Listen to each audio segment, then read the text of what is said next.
right now we have the entrenched energy monopolies and cartels. You know, we have OPEC and we have the 7 sister oil companies that control all the oil and energy. But what people have to understand is that the people who run the energy business in this world, which is the biggest business on the planet, turning over $4 to $5 trillion a year, it's bigger than guns and drugs, it's bigger than defense, they control the newspapers, they control the governments. But these companies are so big that they regulate the government, which regulates them. It's not free. Nothing is free. But cheap and efficient energy exchange is the Bible concept. Now I say that everything in this universe is free energy.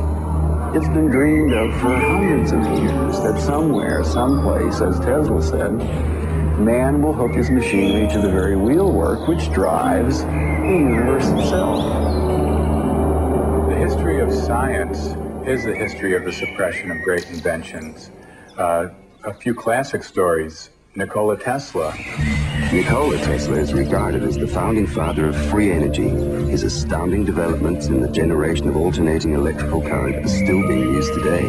His most notorious project involved the transmission of wireless electricity into the atmosphere, which allowed for unlimited power to be freely accessed by everyone. When his financial backer, J.P. Morgan, realized that this power system could not be metered, all funding was immediately withdrawn. Tesla's electrical broadcast towers were dismantled, and through Morgan's many close connections with the media and government, Tesla's career was destroyed. In 1977, Bruce De Palma unveiled the first prototype of the N machine, an electrical generator which uses rotating magnets to generate up to 5 times more power than it takes to drive it. I know about the fact that the Japanese government and the Indian government have ongoing projects to produce N machines for domestic power. My partner is Paramahamsa Tiwari, who is the director of the Nuclear Power Corporation of India, which operates all the nuclear plants in India. In late 70s, I learned from Bruce De Palma that he had carried out certain crucial experiments by rotating electromagnets. Tiwari tested a prototype based on De Palma's N machine under laboratory conditions. The results were deemed too impressive, causing disbelief and suspicion among conservative government officials and the power consortiums that backed the project. Tiwari was forced to abandon the project completely. It's a major breakthrough that will no doubt make motorists happy. And as Ralph Robinson explains, the Pentagon is also showing lots of interest in this project. U.S. inventor Stan Myers released his water-powered car engine in 1988. The Pentagon flew a lieutenant colonel in last week to look at Myers' invention. There's talk of possibly using it in the Star Wars defense program and to run Army things. Myers found it virtually impossible to secure financial backing after certain Pentagon officials paid him a visit. A number of similar inventions were developed and tested all around the world.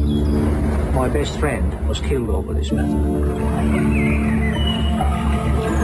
There's a chap here, about 10 minutes away from here, driving. He has been running his car on water since 1986 with the government's permission, provided that he keeps his mouth shut. And with regular intervals, using his own words, they keep warning him to keep his mouth shut. One of our colleagues who have been running car on the water for the 10-year period now, he reckons that it's 26 times more powerful than petrol.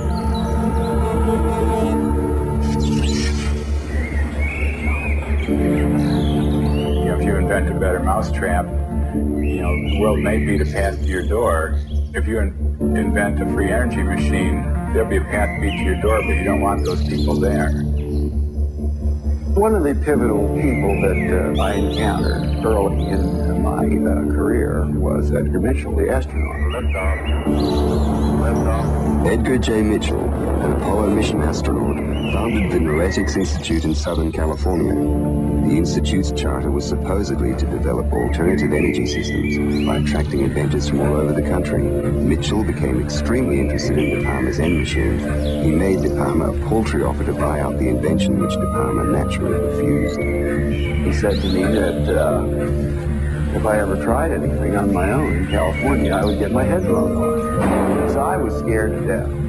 The CIA operates through various very innocent-looking fronts to find out what people are thinking and what they're inventing. Now, what's more innocent than the Denying Institute founded on transcendental principles to help New Age inventors bring free energy into the world?